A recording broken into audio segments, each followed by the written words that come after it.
નમસ્કાર, voice India ટીવીમાં આપનું સ્વાગત છે. હું છું રશ્મિ રાણા. એક નજર આજના સમાચારો પર. મારું નામ કોહલી સોમચંદ શિવજીભાઈ, ગામ લૈયારી.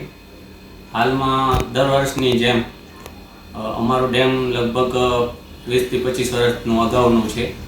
ડેમનું કામ પૂર્ણ કરેલું છે, પણ દર વર્ષનો જેમ વરસાદમાં ઓગન ચાલુ રહે છે ને એ ઓગનનું પાણી અમારા જે મેન આવવા જવાનો રસ્તો છે, માલધારીનો દૂધ વ્યવહાર અથવા તો દવાખાનાનો વ્યવહાર, કોઈક રીતે અમારો વ્યવહાર આ નલિયા સાથે સંકળાયેલો છે. એ રસ્તો અમારે ફરજિયાત જેવું થાય છે, તો છતાં પણ કોઈ પણ પંચાયત દ્વારા કે કોઈ સરકાર દ્વારા નિર્ણય લેવામાં આવેલો નથી.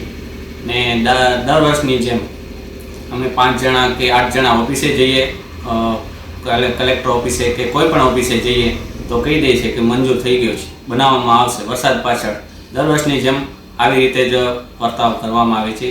અત્યારમાં લગભગ ચાલુ વરસાદમાં પણ 7-8 દિવસ થયા લાઇટ નથી.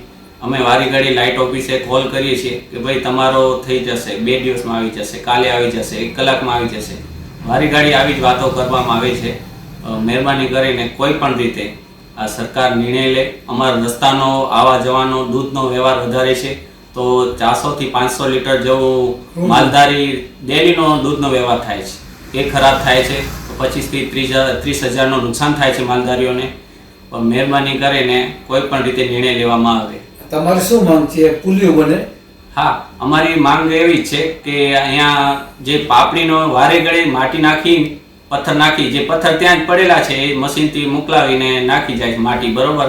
તો અહીંયા 2 આપણો બોક્સવાળા પુલિયા બની જાય, એ અમારા માટે બેસ્ટ છે, બરોબર. આમ તો પાણીની સમસ્યા દર વર્ષે રહી છે, કેમ કે અમારો જંગલિયા ડેમનું આવે છે પાણી.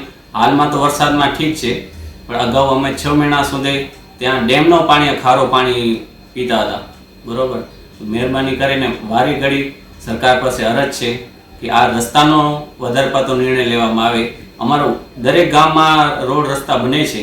અમારા લૈયા છસરાથી અયડા સુધી 8 કિલોમીટર જેવું થાય છે, એ રસ્તાનો પણ કાંઈ નિર્ણય લેવામાં નથી આવતો. મહેરબાની કરીને આ રસ્તાનો નિર્ણય લેવામાં આવે.